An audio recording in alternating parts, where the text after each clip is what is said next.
Hey, you're back. Yeah. Throw back to yourself. Oh, we're here. We're here back over the caster booth. It's me, Mike, and I'm here with Alex. How was the interview? It was great. It was great to get to kind of leverage and understand Annette's experience for 2022. Yes, I did just teleport straight back over, as you can see. I didn't see him move. It literally was instant, and we're having a lot of fun here over in Warsaw. We are about to have 2 rounds back-to-back because the players will be going on lunch break after this round.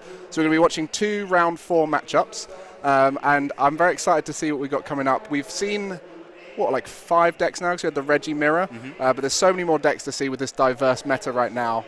What's been your favourite deck so far you've seen?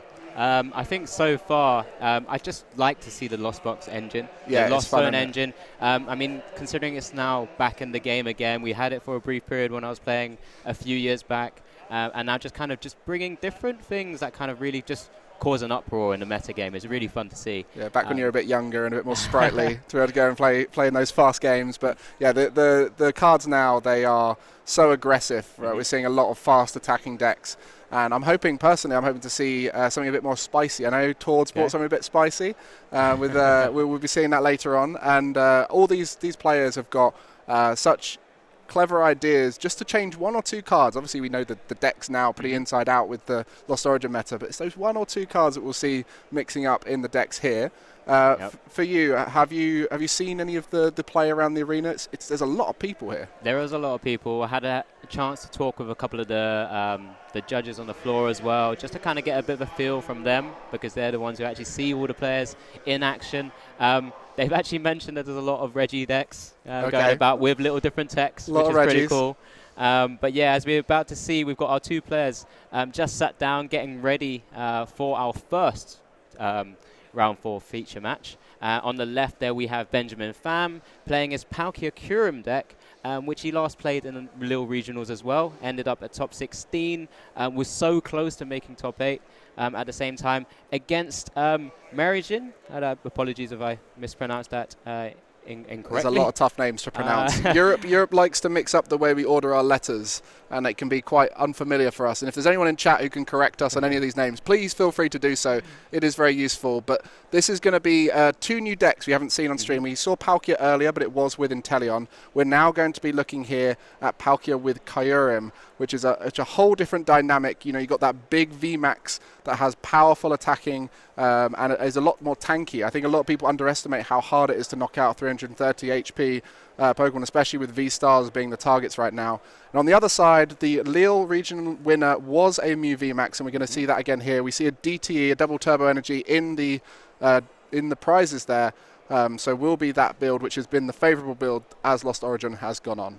Yeah, no, definitely. We also see a potential tech card in his prizes as well, with that big Parasol coming into effect, which will be, probably won't come to fruition as much in this matchup here. But as we already seen, Benji, or Benjamin Pham, I should say, or Benjamin, we call him Benji. You can call him Benji. I'm sure we all remember with a Benji. He has opened with his Empoleon there, which is a really unique card, being able to stop sort of non-rule box cards and their abilities. So it's a really interesting tech card that you typically see in Palkia Kurim. Sometimes you see the 1 of, sometimes you see the 2. It does open with a Battle VIP pass as well, getting down that Palkia and Radiant Greninja. Yeah, the Empoleon, I don't think it's going to come up here. The only Pokemon it can affect is an Oricorio if we see that in the list. Otherwise, Empoleon is just a low damage output attacker. Not too bad a start because the energy, if powered up, can be sent towards the bench. But in this matchup, definitely wanting to hit those big numbers to take out Mew VMAX. So we'll be focused on powering up a Kyurem here. Try and get those big numbers. It will be around 4 or 5 energy, depending on if the choice belt is involved, I believe. And we'll see whether your Oricorio is involved as well. So lots of numbers there to think about. On the other side, Mew VMAX will be thinking about the damage output potential with those fusion tablets. The power tablet, in the prizes. You need all 4 of those to get a knockout a lot of the time. You might need 3, and having 2 of those prize could limit the damage output potential for that Mew VMAX. Yeah, what we're seeing now with a lot of these 4 DTE Mew decks, they're able to play a bit more unique cards in their list. So Marion is playing that switch card as well to help kind of reduce that amounts of damage on the board from things like Sableye and so on. But you've also playing certain cards like Roxanne Path, which we've seen Marnie Path being such a big thing in the format since Marnie and Path have been out. Just in the last game. Oh, Joe there you go. Yeah, used the Marnie Path several times against a deck with only one Pokemon that will get affected by the Path. It really does disrupt a lot of decks, and no deck more so than Mew if it doesn't have that stadium available. And so this is going to be the target, I think, for the Palkia deck. They're going to be looking to try and disrupt Mew to get those turns, to power up, get the big knockouts, and hopefully will find that way to victory. But both decks starting pretty solidly here, and really getting that motor rolling for Mew VMAX here, getting as many Genesects down and start that drawing potential. Yeah, no, definitely. Being able to use that Fusion Strike system to just continue to draw as many cards as possible. This is why Mew has been so prevalent in just being part of the meta for so long. Just being able to draw cards, it's never a bad thing in this format. And looking ahead, Silver Tempest gets a nice little addition with the Forest Seal tablet, and that's an amazing addition for it, especially for that scenario we mentioned, Path to the Peak plus Disruption. If you've got that Forest Seal tablet and it hasn't been activated yet, you're able to use your V-Star ability on there, and that will allow you to search for any card just due to the interaction, because it's not an ability on the Pokemon's ability on the tool. It allows them to get out of those situations. But for now, they will have to hope the disruption doesn't come through and that they can keep their rhythm up, get all the cards they need to get those attacks off. And in particular, going second, you have to wait for that evolution. So right now, just looking to set up for next turn's attacks. Yeah, definitely. And we can see the hand here. There's already one Fusion Strike system played. The Rotom Phone being able to kind of put the right card that Marion will want to the top, being able to then Fusion Strike system again, take the card that he's already put to the top of his deck from that Rotom Phone, and really just begin building out his board. Also, we're just kind of going back, thinking about this matchup. With that Roxanne and Path, it's typically one of the few things that we're going to see that impacts a lot of Benji's board, because once that Kyurem uses its massive attack, it discards a lot of water energies to actually be able to take knockouts. Just being Roxanne Path, it can't use Glaciate World to be able to put the actual energies back onto it again. So there's lots of little different things that that the Mew list will be able to do to sort of impact the matchup. Yeah, I think both Mew and Palkia variants at the moment have pretty good matchups across the board. They will have some that are slightly more favorable, some that are slightly unfavorable, and that'll be a lot down to those individual tech packages that you'll have. And as you mentioned, Roxanne Path, a great tech package against Mew, and for the vice versa situation, you might see Mew look to have Rotom Phones as a great way to put stadiums on the top, as it's one of the few ways you can guarantee a stadium in your next turn, because your hand can get disrupted. So both sides have ways to deal with those situations. Avery as a drawing option for Mew can disrupt the setup for Palkia Kyurem, because there is so much in that setup that they need. You need the Oranguru to be able to put water energies on top. The Palkia and the Kyurem, you need lots of them to start powering up. So you've got the options for using Kyurem's ability twice in a turn. That allows you to get more glaciated worlds off. Otherwise, you're limited on the amount of water you can bring into play. And then for the Palkia, you want to keep that around for the V-Star ability. So there's a lot to think about there. And so the disruption from both sides could be the factor that takes them into the lead. Yeah, definitely. And I guess when you start thinking about, as a Mew player, you're going to start thinking about your prize mapping. With Benji's side of the board, you're going to be looking at for those cards to set up. Those Crobats, he's already had to start with that Empoleon B, which obviously won't be great in this matchup here. He also will likely have to use things like Lumineon. So, the Mew player will be looking to try and take those easy 2 prizes, because going through 2 big Kyurem VMAXs is super difficult. Yeah, and we mentioned the Avery again. With the Avery, that forces your opponent to start benching down Vs before they're evolved, and that will be when they're their weakest and they're available for those knockouts, because going through a 3-prizer is never a fun option for the Mew.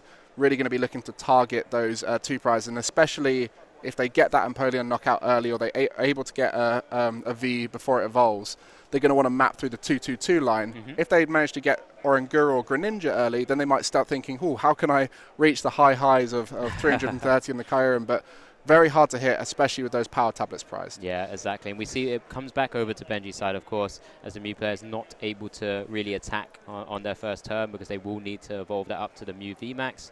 Benji's side is using the Star Portal V-Star ability from the Palkia V-Star on his bench now. Did just Irido, of course, for that Kyurem VMAX and the Air Balloon, which he's just attached to the Empoleon V, is going to start trying to use his Palkia V-Star initially first because he doesn't want to be, unfortunately discarding water energies off of that Kyurem VMAX this early. He wants to be using it for those large KOs from Benji's side. He's going to be trying to, if he needs to, go through a Mew VMAX. But again, there's that opportunity to go that 2-2-2 prize mapping because there's a lot of Genesects and already has taken a knockout on a easy Mew. Yeah, just announcing the subspace swirl there on the Mew V. Mew V, one of the more squishy of the V cards, a little bit lower hit points.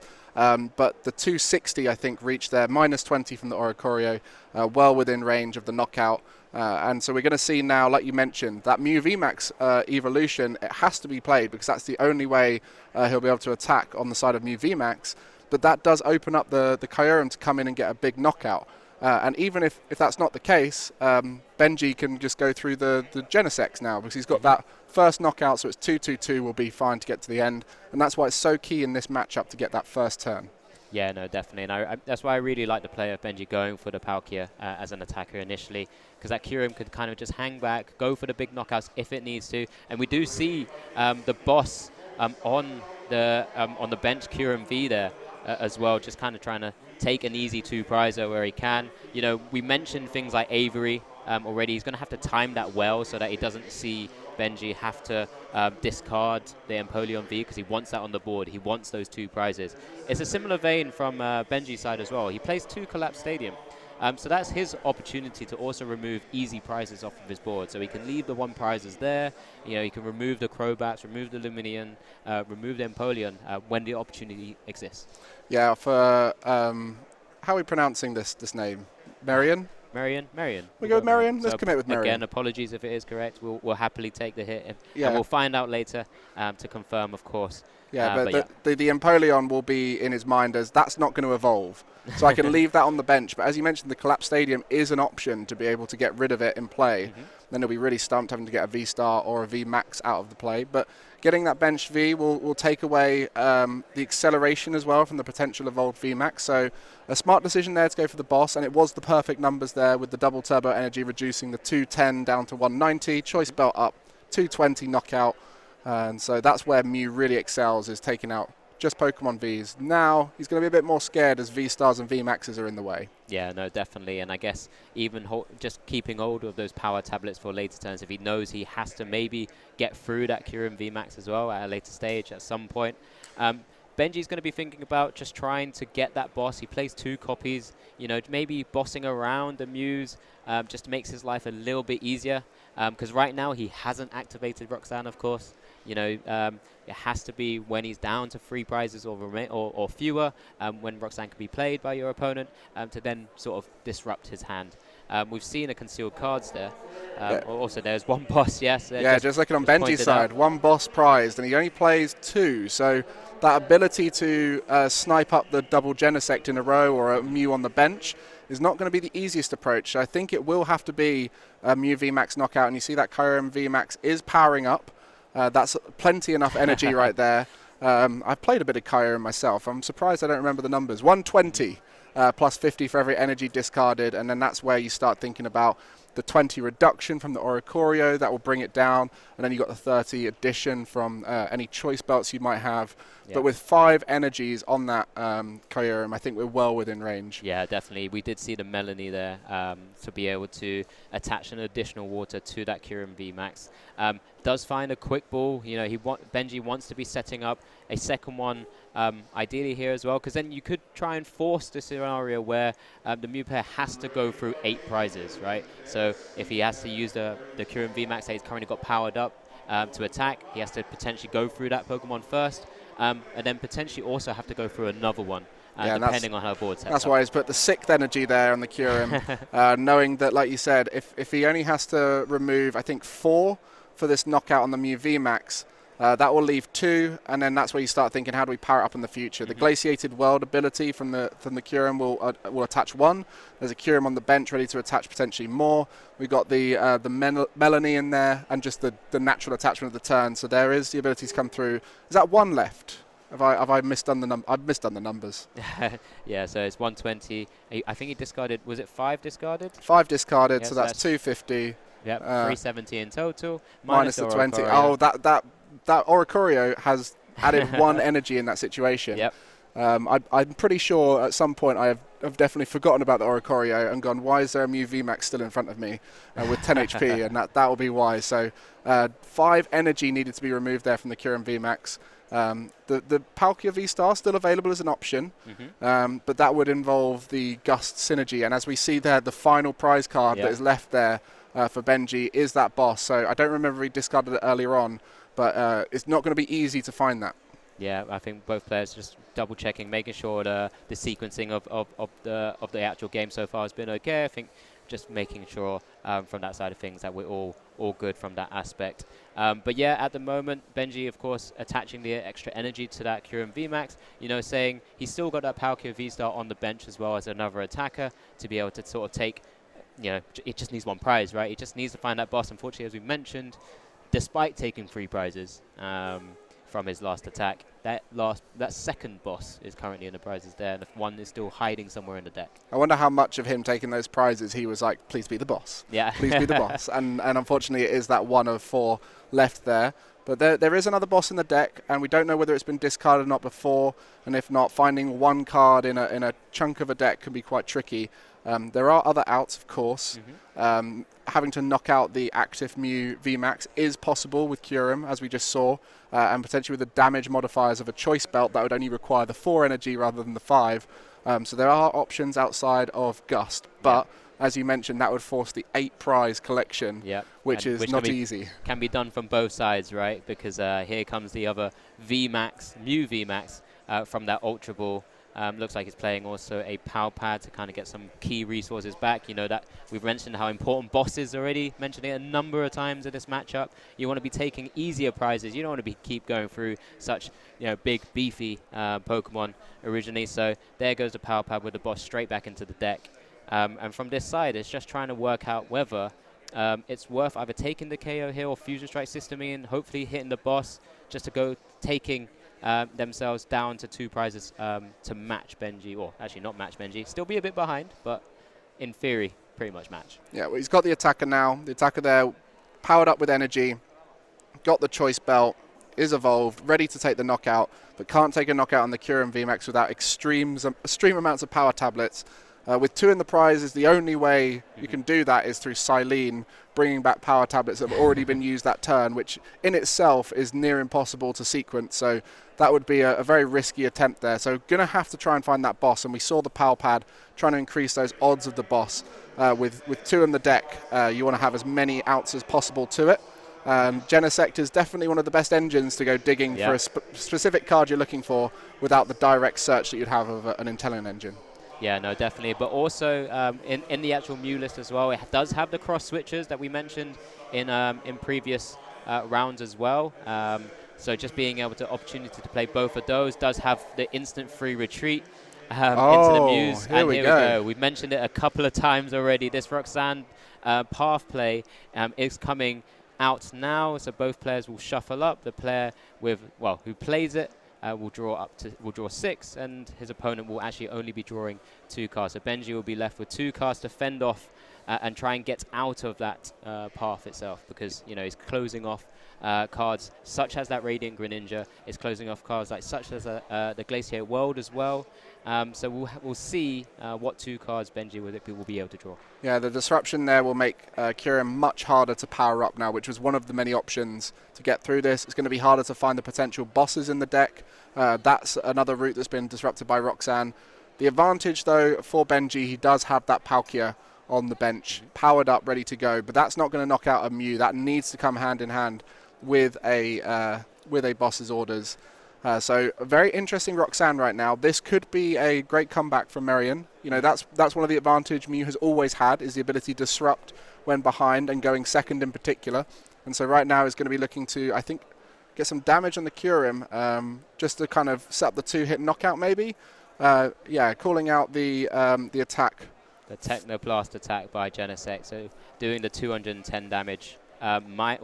Minus the 20 from the DTE, plus the 30 from the choice belt, doing a total of 220 to this active Kyurem VMAX. Didn't look like he wanted to use the Fusion Strike system, or maybe couldn't continue. We put the path down to disrupt with the Roxanne, yeah. It was interesting because we wanted to see whether he would go for the boss and actually just kind of reach out for those attacks first, but I guess what he's wanted to do is just slow down Benji, be able to take the knockout eventually if Benji can't do anything in this situation. I mean, he's got 3 cards in hand to play with right now, and then hopefully Marion will look to just kind of sweep at this point with just 2 attackers, 1 attacker ready, and he's got the Mew on the bench with another DT as well anyway. Yeah, that was a very sad Oranguru right there. Wasn't there to put the water on top because he can't use Glaciated World. It was very much to see one more card. And didn't look happy with the result and has just attached. And I don't think there's going to be a huge amount on offer here after 2 cards from the Roxanne. There's a heavy ball there. You can check. Yep, there is that boss still in there, I'm afraid. And you're going to have to try and find a way to get to it. Not from your prizes, because then you win the game, but through your deck. And that's an amazing Roxanne path right there. And no knockout was taken by Merriam, but he knows he can just set up that slow multi-knockout. Gives him a bit more time to find the boss, which he's got in hand now. Yeah, he's already got it ready. So all he really needs to do now, because he's used Technoblast, of course, the text is during your next turn, this Pokemon can't attack. So this current active Mew VMAX is not going to be able to do much unless he finds a way to retreat it back out. Does look like he has double Cross Switcher in hand as well, giving himself that opportunity now to just target down that Palkia V-Star that was sat on the bench and just start basically grinding through, because now Benji's now just got a really damaged, Kyurem VMAX, which is now just bossed back up. Yeah, I was wondering if he was going to use the boss there or try and start getting knockouts on Palkia. I think having Palkia in the active there and starting getting damage was too risky, and he doesn't have a way to spread the damage, except for Oricorio's 5 damage counters, but that's not going to be enough to knock out both the Kyurem with damage on and the Palkia with damage on. So needs to get this knockout now on the Kyurem, and he knows the power tablets are in those prizes. So by getting that knockout, he has a guaranteed chance of getting 1 of them, and hopefully gets 2 of them, and that will open up the ability to hit the high numbers of 280 on that Palkia V-Star. Yeah, definitely, and we've just seen the knockout there, so Benji's obviously going to use his pivotable Empoleon V. You know, we've got that boss just staring at us in the prize cam right now, just that lone boss, which is what all Benji really needs to take this game. But this is how this deck unfortunately sometimes functions. You know, this is the inherent sort of weakness of the deck. We see Benji draw. He knew what that card was. He put that on the top of his deck with the Oranguru, so he's now going to have a proper look. One more, here we go. Is it a playable? I mean, I think, based on... Well, he can attack. He can at least attack, but he's then reliant on the opponent to decide whether they want to return attack with enough damage. We do see both of those power tablets were taken from the prizes, so that gives you the 60 damage modifier, and on top of the 220 done by Mew VMAX with the choice belt on. And the DT, yeah. That's going to be enough to take the knockout. So Marion's sitting here with game in hand, and considering the disrupted hand for Benji, that could be pretty scary. Yeah, just one last factor again, as mentioned, that Technoblast attack just means he won't be able to instantly return without another switching option. But there are a lot of cards in hand, so it'll be interesting to see. Oh, of course, yeah. How it can be played out. So subspace. Not quite game in hand. Yeah, not quite. Not quite. Close enough. Almost. I mean, there's a lot of cards in hand, so they're just counting through the damage at the moment.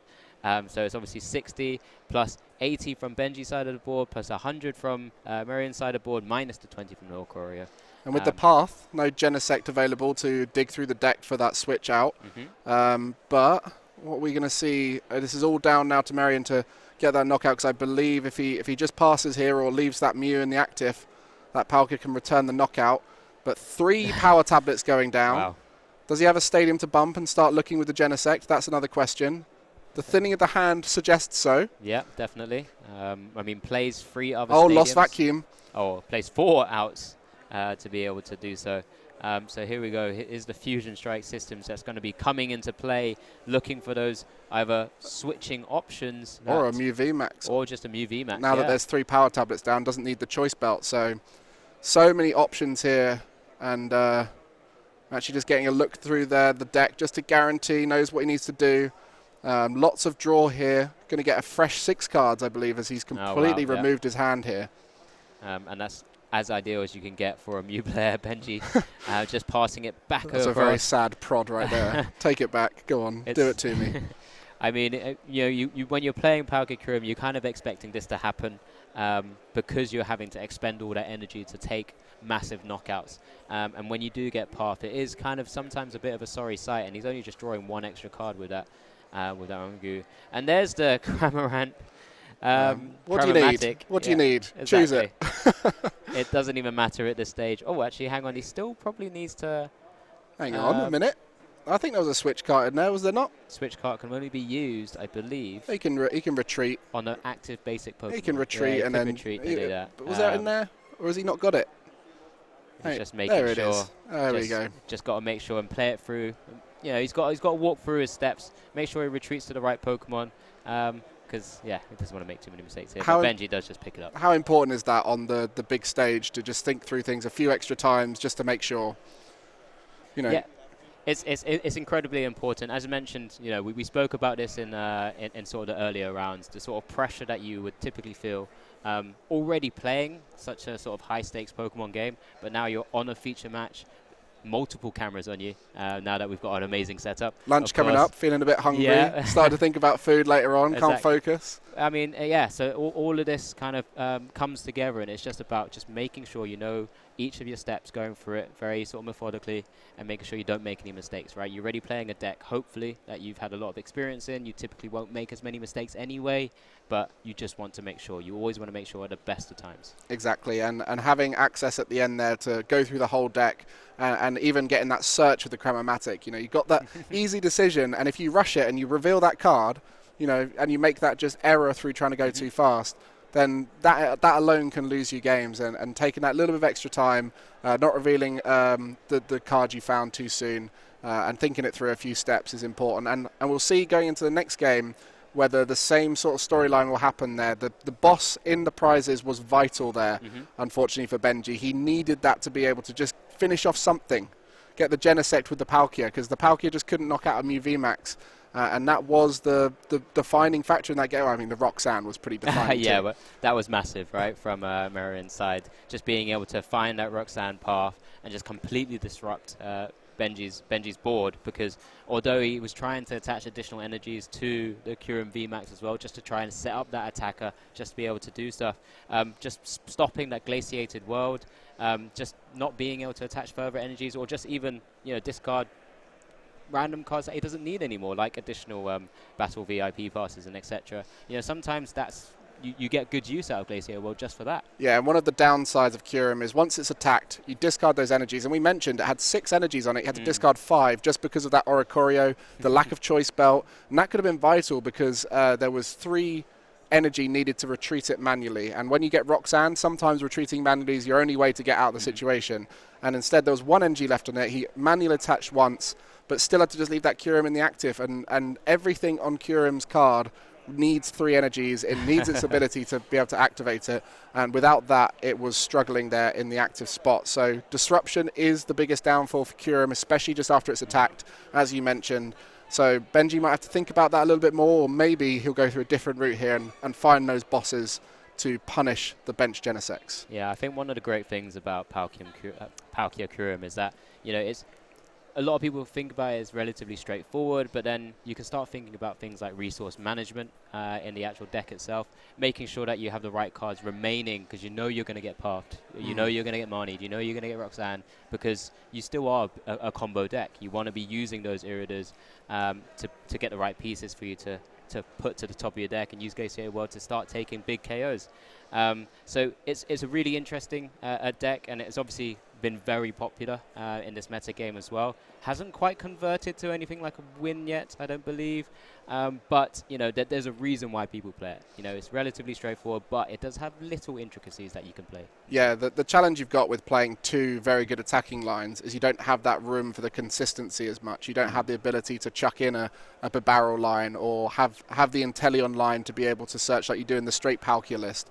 So it does reduce your consistency as a deck. but you do have that huge pop-off potential to be able to knock out anything in the format, and that's why it does have an advantage in some ways against Mew VMAX to be able to knock it out, where not many decks can hit that 310, even 330 with the Oricorio reduction. But in this occasion, it does show the lack of consistency and the lack of draw outs when you do get disrupted and passed. I mean, it does in itself lend itself to momentum, right? Get those early knockouts and keep knocking out, but it also can then be punished with the Roxannes, the Marnies, the paths. Yeah, typically when you're facing other Pokemon or other decks which have massive HP or VMAXs, you know, if you can take out that big target, you know, it's really hard to set up usually a follow-up attacker.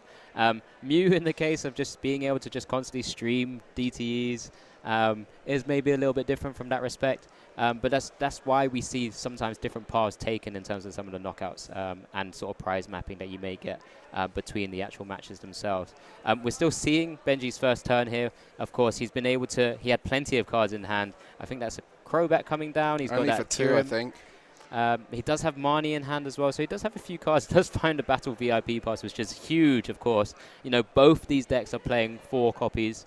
And it's pretty much almost defining a lot of our meta nowadays. Yeah, I mean, with so many decks needing to fill out their bench at the start, with Palkia for the damage modification, for the fusion system, needing as many fusion cards to be able to activate Genesect with that fusion strike system, you really have to fill out that bench. And we mentioned earlier with the Hisuian Zoroark, that needs your bench full with damage on it. So many of the decks right now are trying to fill out that bench, and that's why Palkia has been so effective in this meta, just because it can punish decks that don't really want to bench stuff but have to bench stuff. Yeah, no, definitely. And we see instantly come down that Palkia again, you know, that combo Kyurem Palkia deck, and then of course that Radiant Greninja coming into play as well. So Marion, I believe, just being able to attach that DT to that Mew, you know, he once again begins setting up the board and just playing that Marnie. Nothing else played currently, so just drawing next 5 cards of his deck.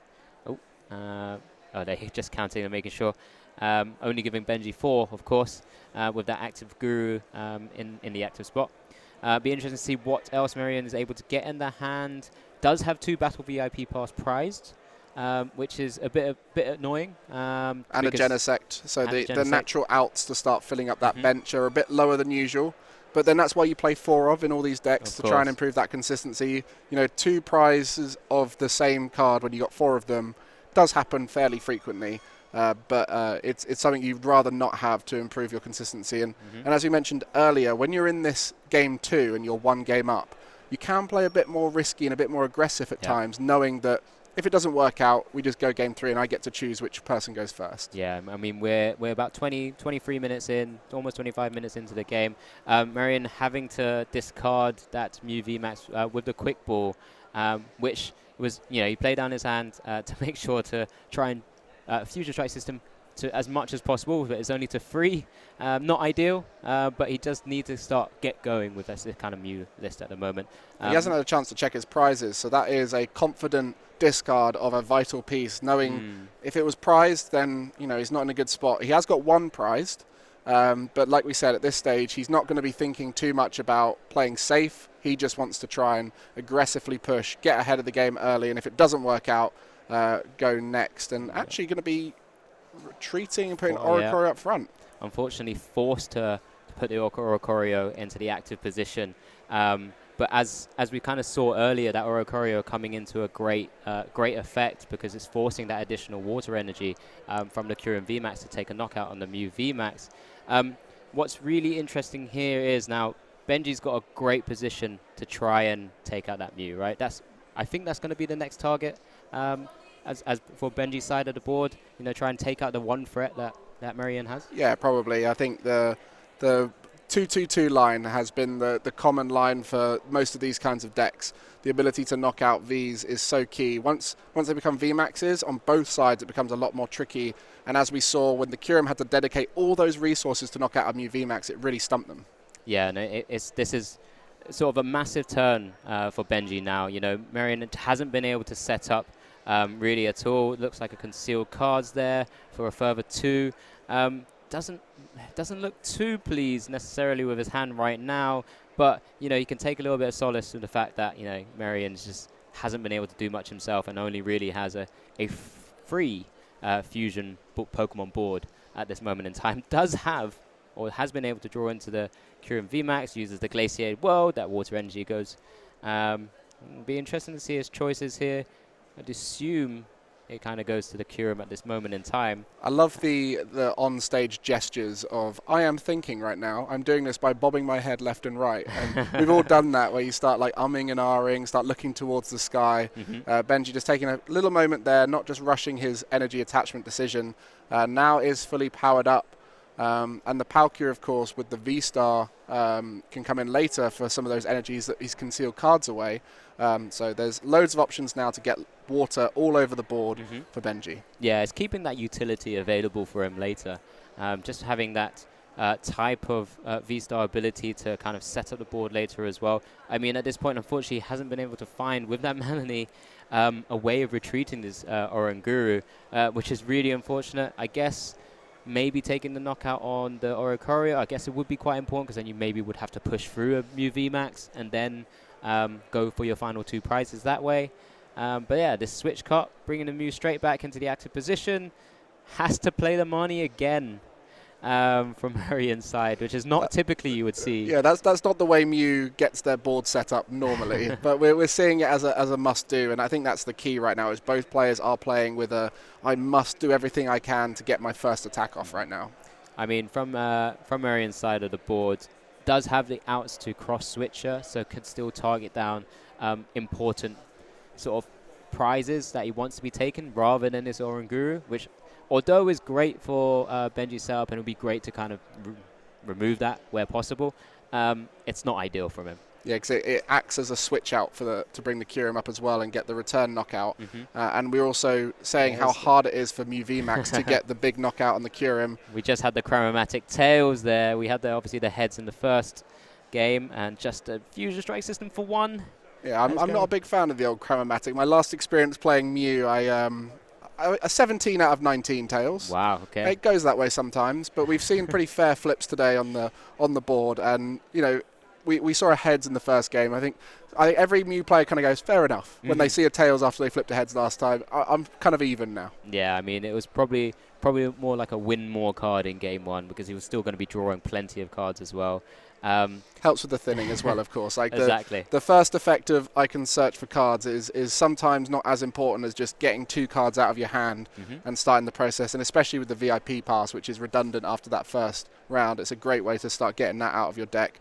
And as we see the bench fill up, only 2 Genesects there available, so no, and they've both been used. Both been used. So the Fusion Strike system, not quite possible, but this Chromatic, just considering it. Okay. Oh, it might be. Oh, it was a discard, I think. Quick ball discarding. Instead. Just being able to again get a 3rd Genesect. It's now the board's set up, right? Holds onto the Chromatic for potential other turns. Maybe he hits 1 cross switcher and just needs to find a way to get a 2nd. That's a big thing right now, isn't it? The high roll for the double cross switcher could be massive right now, as I believe he can still go back to that Mew and retreat back into the active. So really hoping to get that high roll, but I think seeing 5 cards, I think it's 5 cards, Chromatic still in hand. If he gets 1, Chromatic could have been there for the cross switcher. And we see a quick ball, no cross switcher in there. So just going to be looking to remove, using the Lost Vacuum to remove the choice belt. Forever. Yeah, exactly. Definitely can't get it back now. There's no Silene in Benji's list anyway. But yeah, completely just, it's going to the lost zone. It's not coming back. We don't want you to have those damage modifiers. And I'll keep this Oricorio forcing you to use 5 waters to take any sort of knockouts.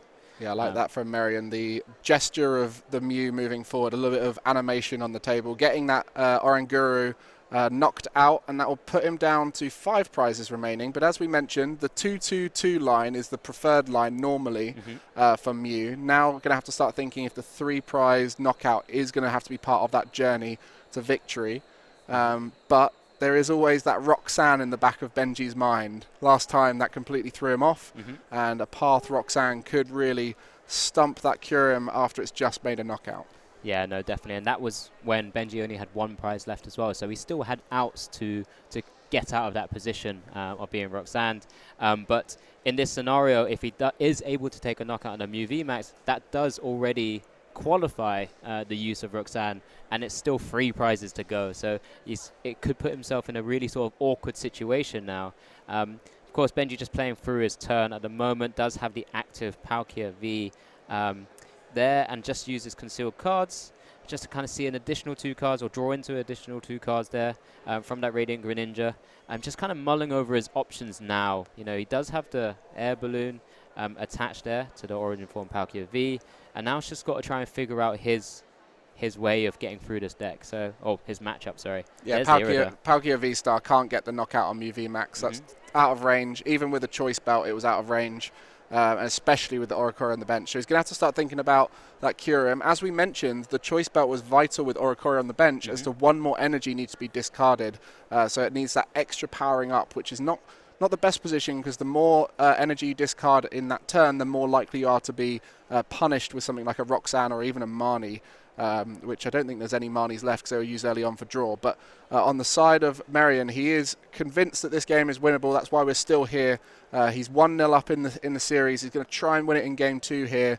He's got that first knockout and is now trying to play off that momentum, and knows he's always got disruption in his back pocket to come at the, not literally in his back pocket, but in his deck at the end to get himself back into the game. Yeah, there might be a slight concern here, just as Benji is using the Star Portal V-Star ability from that from that Origin Form Palkia V-Star, and that's 7 energies now on this Kyurem VMAX, which is, it's a bit of a beast here. That's a lot. That's a lot of energy. He's discarding 5 to take them to KO on this Mew VMAX. Remaining will be 2, but it's only just 1 water attachment then to continue attacking and just forcing awkward spots for Marion. One thing we do need to keep out, he did have to discard 1 Mew VMAX, didn't he, early on? He did. One's just been knocked out, 1 is prized, so he's the only way to recover some of his Mew VMAX is actually using Silene. I hadn't even thought about that. That's massive right now, because that early discard of Mew VMAX was blind to the deck. Hadn't had a deck check yet. Couldn't tell there was one in the prizes.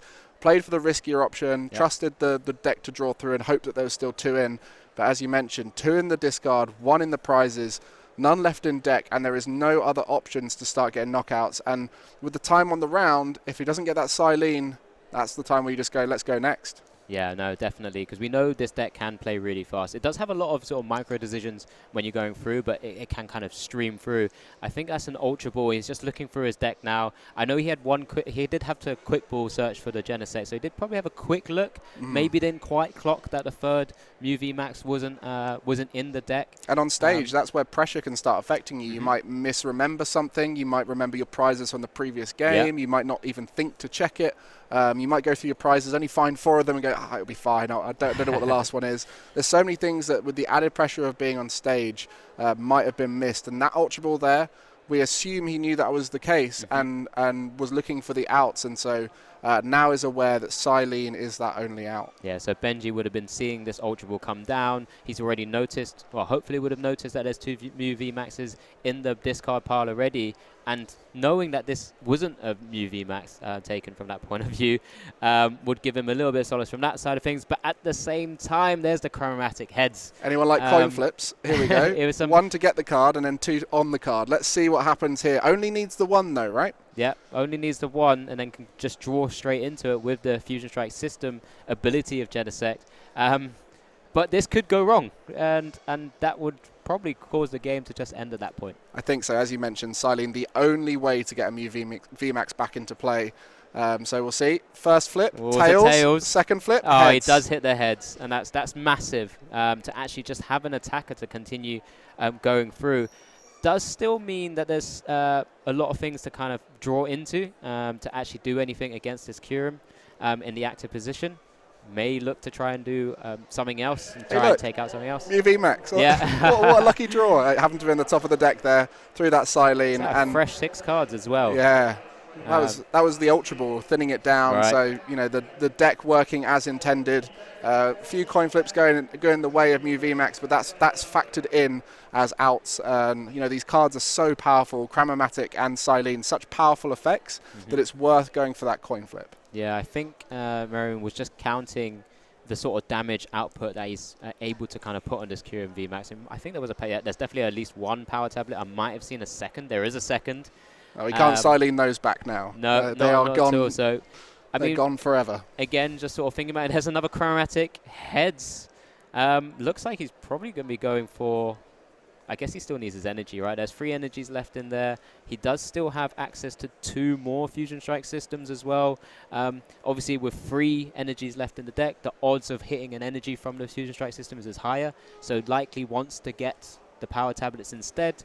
So just kind of increasing his small percentages here and there to really take the knockout. Because if he is able to, I'm not too sure right now how I see Benji coming back from this. Yeah, if he gets that knockout, he'll have to get it through 4 power tablets and a choice belt and getting the energy. So a lot of draw needed here. So some deck thinning is required, and power tablets are a great way to do so. And they're going to go on to this next Fusion Strike system. So we need another power tablet, a choice belt, and an energy here. There's the energy, multiple.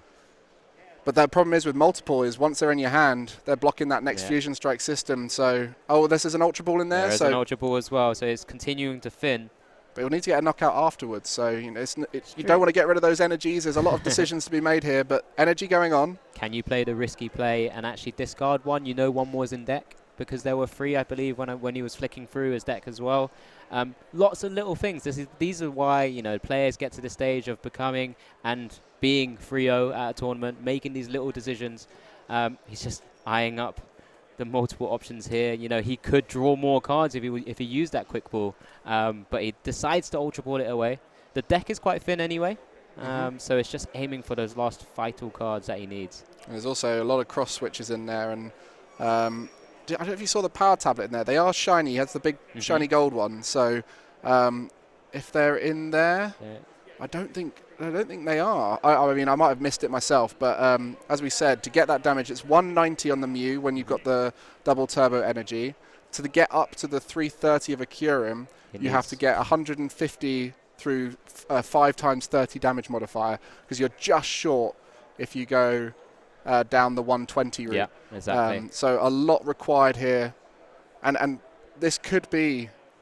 This could be massive. This could be massive. Chromatic in there. Has he played to slightly different outs that maybe he shouldn't have played for? He does hit a cross switcher. Cross switchers could work. That could go through a different route. Does mean he's still leaving this Kyurem VMAX with energies on it, because obviously has played the Silene, can't Roxanne, can't Path at this stage. Also means if he goes for a 2 prize, he leaves 2 he leaves 3 prizes remaining to still take. So still needs to take out a big KO on this Kyurem VMAX, but can't do that anymore, having expended 3 power tablets as we saw on this turn. Yeah, a very versatile approach here, changing options as the outs didn't come through. So goes to that Palkia with the 3 power tablets. That's an extra 90 damage on top of the 190 already hit by the Mew after the double turbo energy, and that's just enough to get the Palkia V-Star. So great maths there from Marion. But it does mean that Kyurem's still around. And to start off the process... There's the first of 3. The first of 3.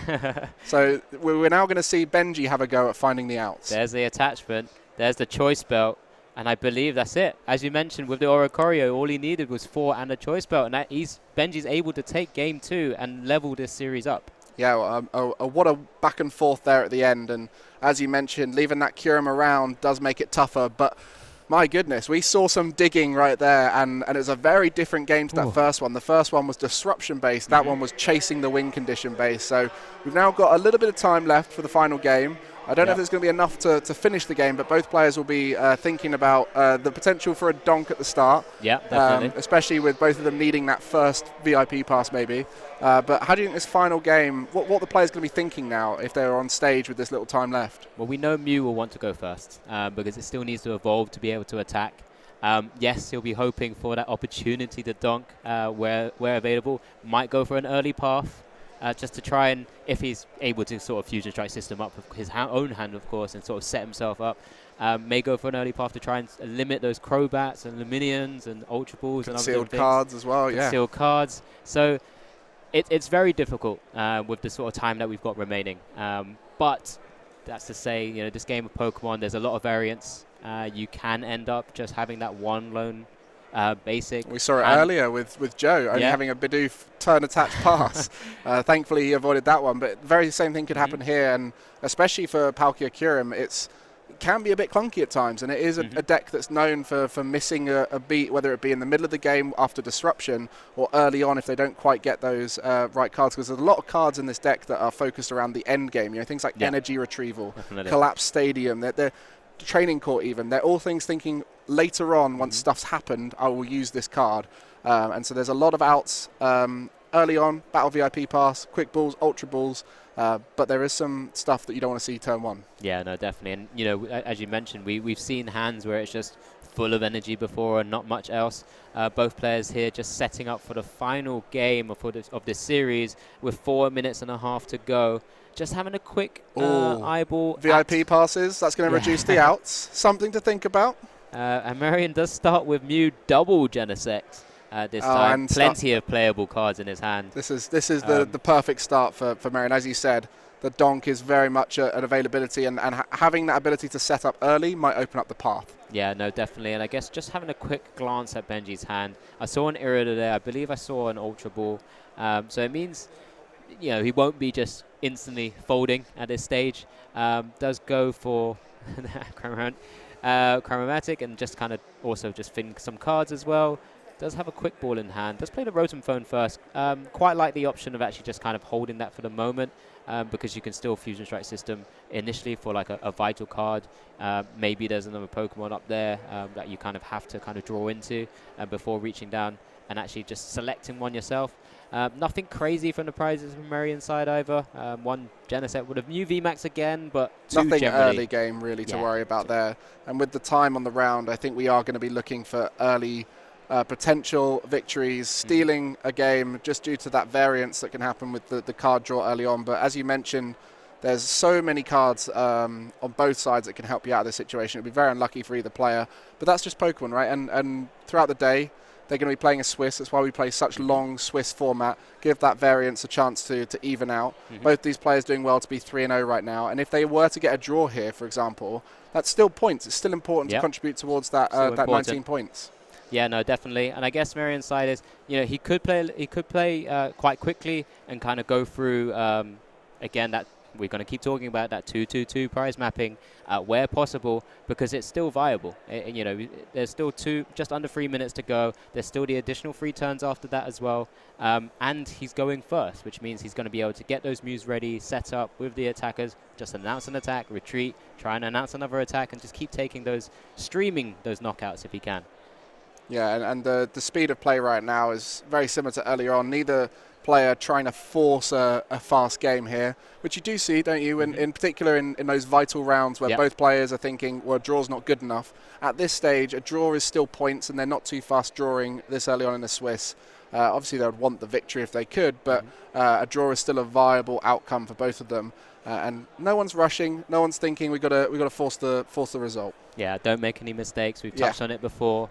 You know, an extra point here. They're both currently on 9 points. Remember, they need 19 points to advance to day 2.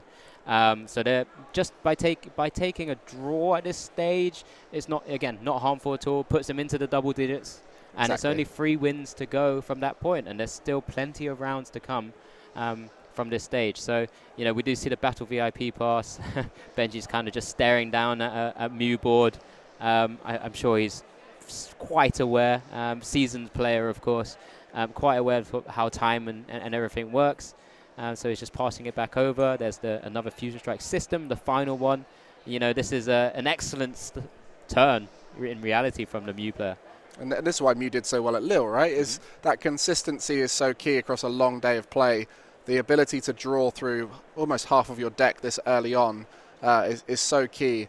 And like a lot of decks, they just need one thing to tip over in their favor, and then they start rolling with it, right? Like for the Arceus, that moment you get the Starbirth, you're going. The moment you get the Inteleon line flowing, you're going. For these guys on the Mew board, you're just hoping to get a full board, some Genesects, and once you start getting that first Genesect going, you are fine. But let's see what the Palkia Kyurem deck can do in response this early on. Yeah. Irida played, right? Opens with the Irida.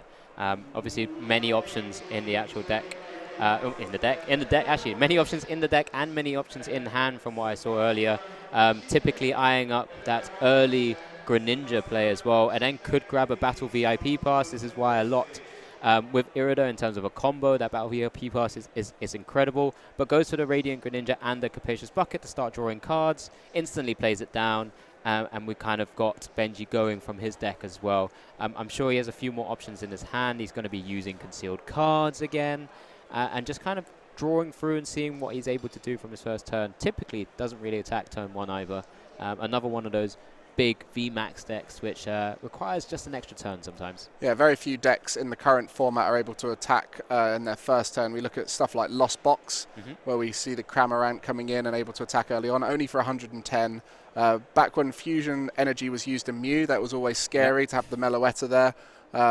But for the most part, a lot of these decks take a turn to build up and get going, get that evolution into the V-Star, and they both accepted. No result's going to be possible here. The draw has been concluded, and an amazing performance from both players on the table here. I think we're going to be seeing these guys going all the way if they keep playing like this. They're very solid players. Yeah, no, it was great play from both players. You know, being able to take the games, each of the games of the series was fantastic. We just started to see Mew draw through in Game 3 as well. But there's so many, like I said, little micro decisions that can impact the whole tournament, right?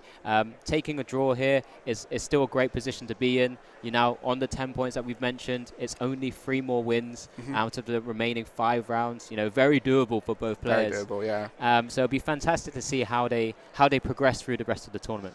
Yeah, and we've seen so much variety in decks today. It's the first Mew and the first Palkia Kyurem we've seen on stream here, and I've been taking a little wander around the hall. So many people playing Pokemon here, over 700 people in the tournament. It's really fantastic. And there's a lot of variety in decks. I've seen a lot of Reggies. That's definitely an interesting look. And then, as we mentioned, the V-Stars, the Palkias, the Arceus, the Giratina, the Mews, all looking. I mean, Mews are VMAX, not a V-Star, but you're seeing these guys repeatedly appear in this current format. Yeah, this is what we get with our sort of very developed, very mature format, don't we? We're starting to see just all the big decks, all the best decks, or what people consider the best decks, really sort of come to the fore here, and we'll see more and more of them as we go along. You know, what we probably still haven't seen 1 or 2 archetypes yet. That a few that have been batting around.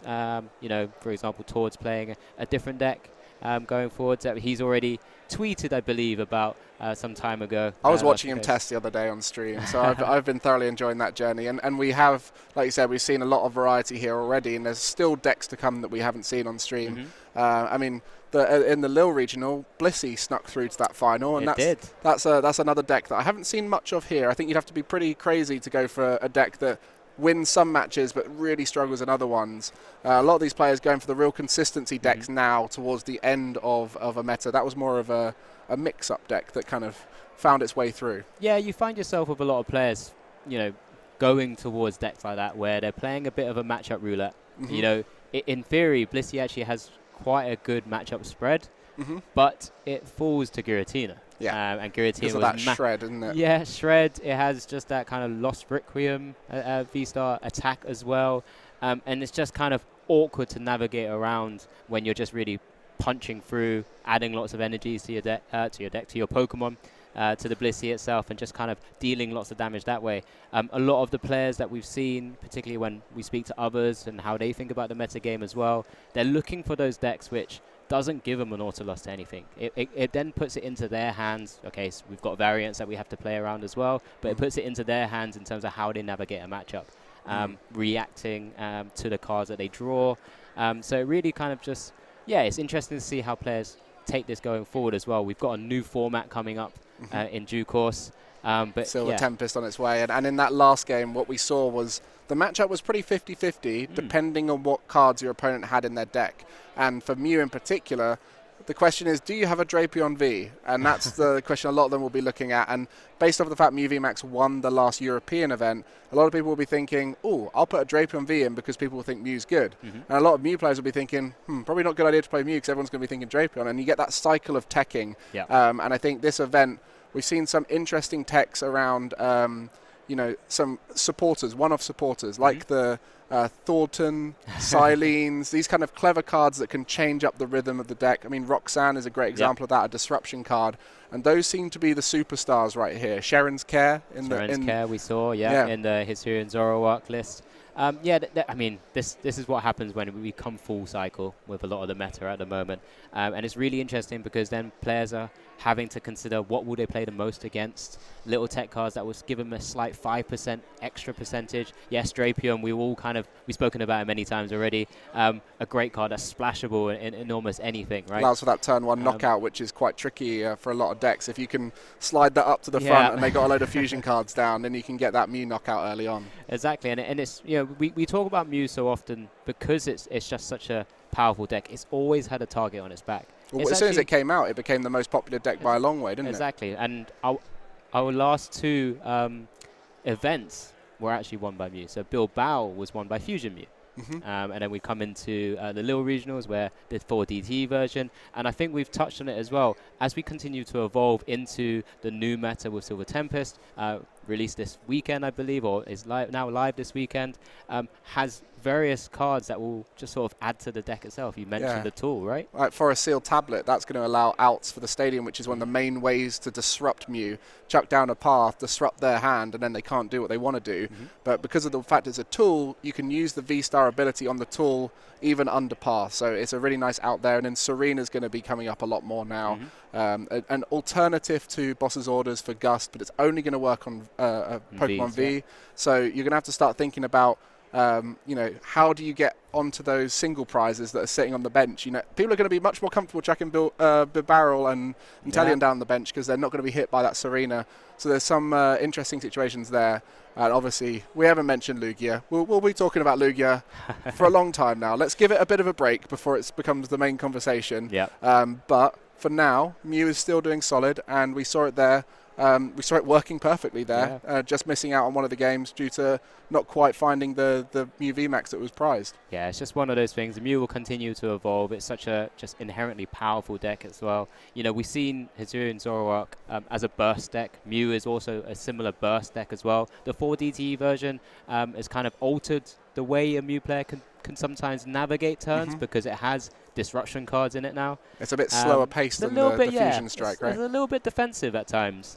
Being able to, as you saw against Benji there with the Palcom Curum, just being able to Roxanne Path and just hit into it, knowing it's very unlikely or less likely that Curum will be able to retaliate and attack onto the Mew. Kind of just forces awkward spots as a more defensive deck. It's really strange because we see, as you already mentioned, the Fusion Strike being able to attack turn 1 and was kind of threat of just taking big KOs very early on. We saw it as a very aggressive burst deck. At the start, it wasn't that aggressive, right? Because Meloetta wasn't included as Mew VMAX first came out. And then the whole plan came around, how if I go second, can I guarantee a knockout as often as possible? So Meloetta became the superstar of that. And then the potential, if you've got all your Fusion Strike in deck to hit 280, gave you the VMAX potential. And then, now with the double turbo energy, 190, and then you're starting to think, oh, damage reduction, I need that choice belt, I need all the tablets. The VMAXs are a little bit scarier to knock out, and we actually saw that with Curum. Like, having to get a 2-hit knockout, and the disruption was the only way that was possible. So, as you said, defensive, disruption-based. But for those of you at home who are wondering what we're talking about right now, we just had a Mew VMAX matchup against Curum Palkia. We're going to be going into another round 4 match, and that's because we're just having our lunch break now. But for you guys at home, you don't want to sit and watch 50 minutes of a lunch break. So we're going to be putting a second round 4 matchup for you, and that will be going live on stream. We've held back one game, and it's going to be an amazing opportunity for you to check that out. So hopefully we get another 3-0 players playing up, because we just saw 3-0, now 3-1. So we'll be going again for that. What kind of things are you expecting to see from the players in this lunch break matchup that we'll be hoping to see in the next game? Yeah, I'll just be hoping to see a lot more of the same. They've been very clean plays. We haven't had too many massive mistakes or concerns on the actual feature matches themselves. So I just want to see this, players making the best possible decisions in their own deck. I want to see a nice, clean game from all of you. So we'll be back in a bit, and don't go anywhere.